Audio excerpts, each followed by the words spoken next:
We have 7 bluebirds visiting the yard right now. There's 2 currently on the feeder. There's one up on top of the shepherd's hook. And then you can't really probably see them, but there's this sweet gum tree over here. They've been coming and going. That is the most single time occurrence I've seen this winter. 7 at one time. It's pretty cool. Pretty cool.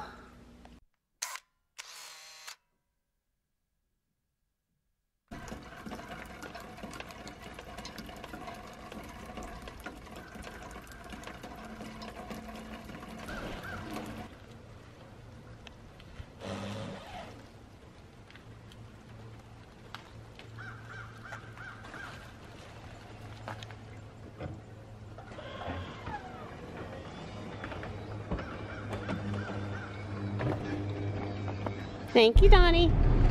All right, it's the daily check on autopilot to see if the car swerves left or right on this little crest. Yeah, I'm betting it will. Although we normally in the right lane, we're in the left lane today. Let's see what it does. Ah, goes to the left. Yeah. And then it goes back to the right. And Don had to take it out of autopilot. Yeah. Now the next test is we always stop, end up get caught by this light.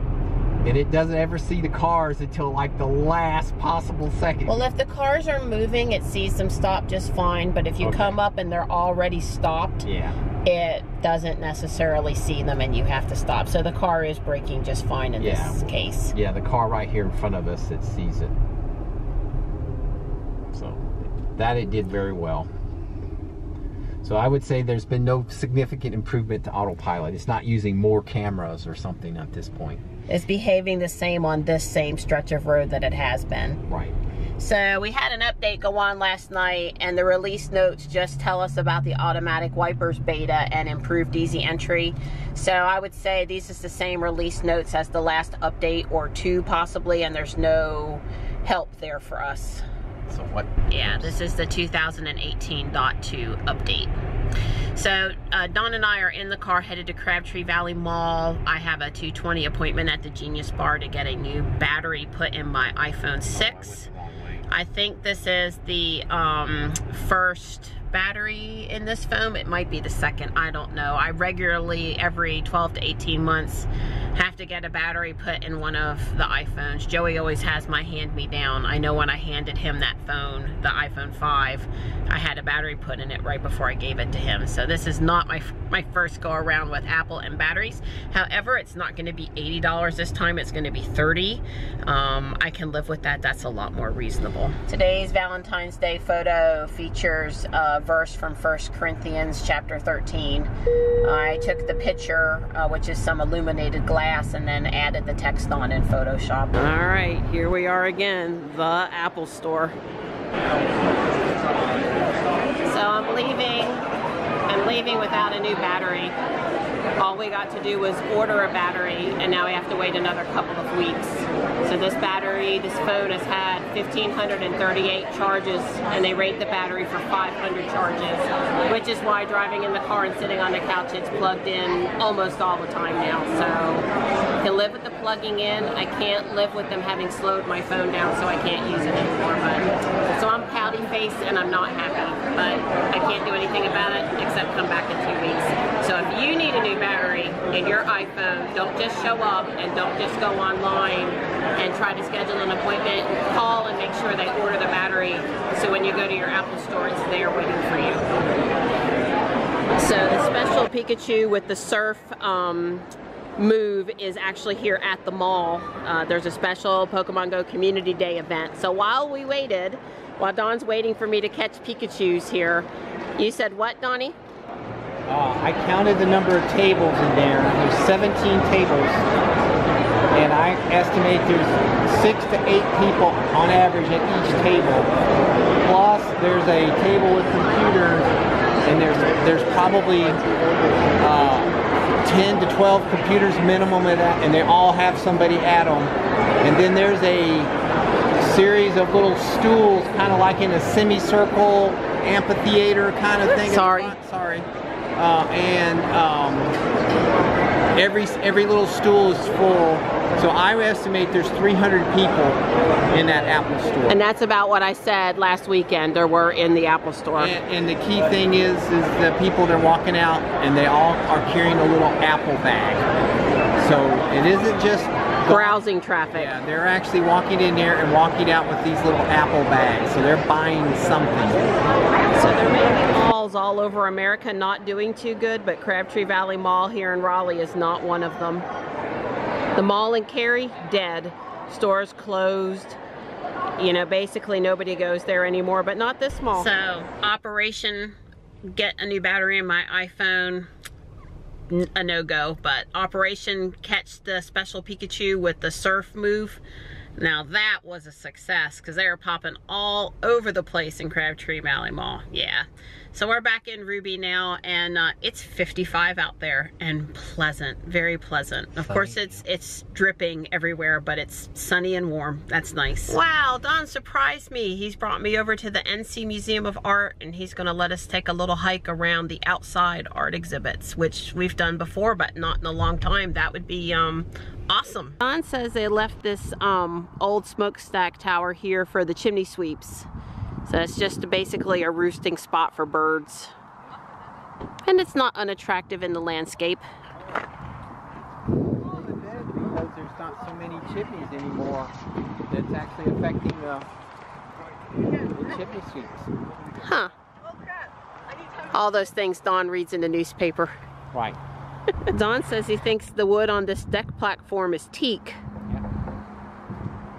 We haven't talked about it before, but Don's brother's a cabinet maker, a very fancy cabinet maker, and he would... This is all stainless steel cable. This is not an inexpensive little platform here. This thing costs some coin. I guess at the right time of day you come and you sit on this bench here, and then you've got all of the surrounding area to look at. As a birder, I would be interested in sitting and looking to see what came across, as long as there weren't a lot of other people around scaring the wildlife away. The grounds for this museum and park were used for various prison and military functions for almost 100 years. The last of the 164 acres that now belong to the North Carolina Museum of Art were reassigned in 2001 after decades of neglect, and today make up the expanded museum park. Confederate soldiers trained here at Camp Magnum, which later became Camp Polk, a World War I tank training facility. In 1920, the state's prisons acquired 2,600 acres, establishing Camp Polk Prison Farm, which initially incarcerated primarily African-American men. By the 1930s, white inmates were held in segregated quarters. World War I bunkhouses were expanded to include dormitories, barns, a sawmill, and a brick plant. In fact, bricks were made by prisoners for the prison on this site. On the prison farm, livestock, cotton, potatoes, and fruit trees were cultivated. Murders were committed by 2 inmates in 1959 and 60, led to public calls to close the facility. In 1963, it was converted to the Polk Youth Center for young male offenders. The new center placed an emphasis on rehabilitation, but management remained a challenge. When the legislature committed to this building a new Polk Youth Center in Butner in 1993, few regarded this... Regretted, thank you. Its departure from Raleigh. The smokestack stands now as the lone reminder of this site's history and as a symbol of the landscape's transformation to a cultural destination. Pretty cool. Mm-hmm. You know, we are at the Museum of Art complex. I wonder what these are. They look like speech balloons, I guess is what Don said. Or two eyes, or your own caption. Let's see. It says you are invited to sit in these sculptures, but please treat these works with care and respect.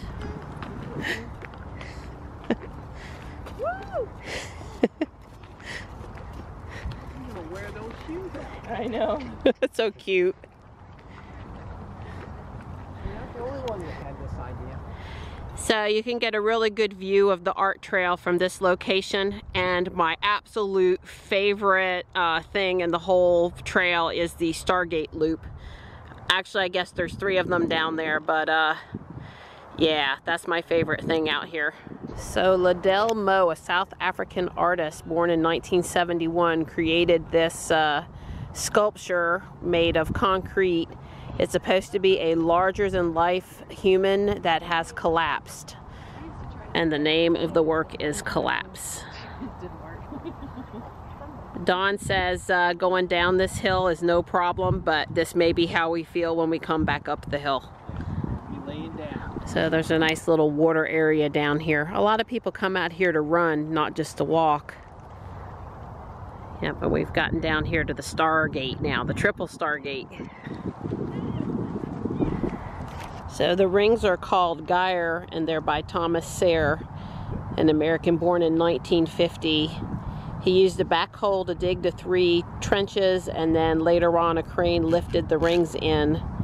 Iron oxide was used to color the concrete and dirt embedded in its surface. It's pretty cool. Like I said, reminds me of Stargate SG-1. This is like a translucent house. It's interesting. It is one of the pieces of art out here. Well, this piece is called Wind Sculpture 2. It's from 2013. A British artist. And complicated, fancy fabrics. I want to walk to the pedestrian bridge over I-40. So Don was making sure we knew how to get there. I just knew we kept going down this way. I remember. I sent Don in there. I told him I need a picture of him amongst the art. I told him to pretend it was a glass maze at the fair.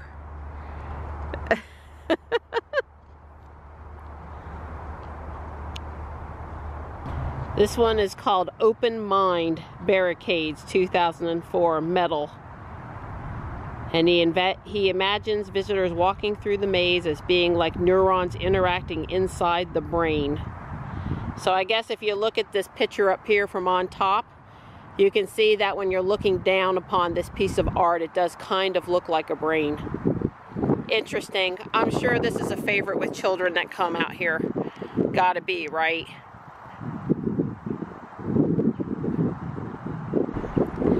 Tucked just a few hundred feet from I-40 is this little creek back here with the snow. We can hear the creek water. It sounds pretty despite the noise from the highway. So it's a good thing Donnie and I have on our winter type Crocs, no holes or anything, because this part of the trail, soggy. Yep, and still in the shade and still lots of snow. All right, there's I-40, the fence and the bridge. We took the unbeaten path, followed this other person through the woods just to, you know, make it interesting. Can you tell how far down that is? Yeah, we were down there a few minutes ago. All right, we're here. We've made it to the pedestrian bridge over 440, the Beltline in Raleigh.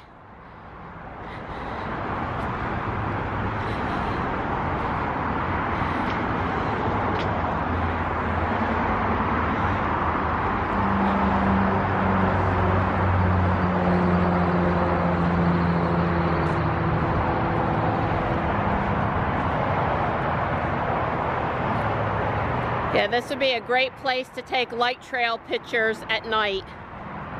It's way too much brightness right now.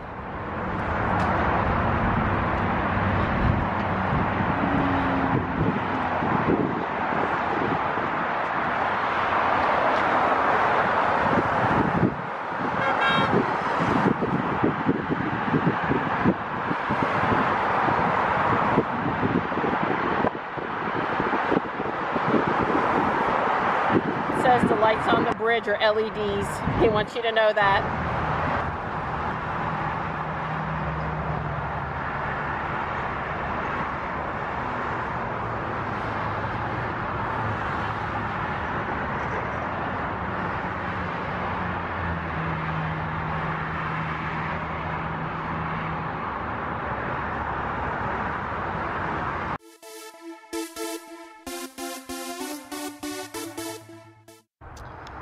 I really like the flowered background, but not the white stripes. However, that's sort of the point of this. It's supposed to be City Meets Country. Sacred 7 is the name of it by Matthew Curran. British born who lives in the United States, is supposed to bring country and urban together. All of this brush in front of me is the invasive privet that I was talking about the other day. Our yard would look like this if Dawn didn't pull it up all the time. And basically what spreads it is the birds. They eat the seeds and then they go to the bathroom wherever they travel, and they spread it all over the place. And you know, I suppose for hedges where you want it, it's great. But out in the wild where it takes over the North Carolina forest, not so good. They actually have, the parks will ask people to come in and spend the day helping to pull the privet. Honest, I appreciate all art, but this really isn't working for me. So this is like a really great place. I'd love to run here. But part of the problem is all the auto exhaust and the noise coming off the 440 there. Just thinking like 5-10 years, this is going to be like no pollution. I mean, no car exhaust. I mean, I can tell. I've ran, and when cars, 2 or 3 cars go by, I can actually feel my respiratory changing because of the car exhaust. So you know, it would be a really when all the EVs are on the road instead of the ICE cars, it'll be a different park, a different walk. Different air will be better, the sound will be gone, it'll be a quieter. Yeah, all over.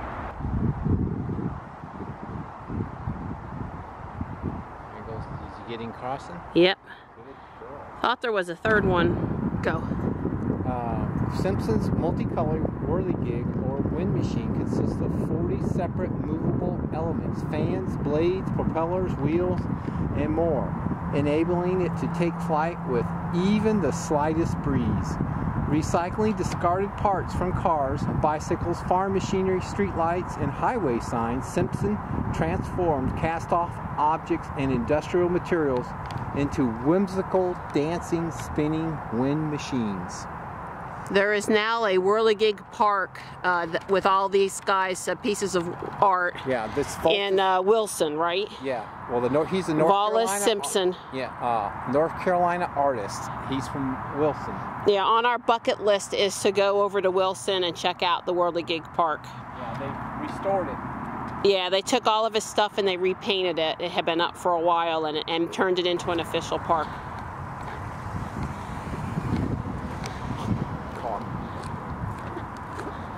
Pretty cool, huh? Yeah.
So we're back here at the North Carolina Seafood Restaurant here at the State Farmers Market. Why? Because it's really good. All right, no date day and date night would be complete without a trip to the Home Depot. I need birdseed, and Don needs 1,000 more steps on his Fitbit.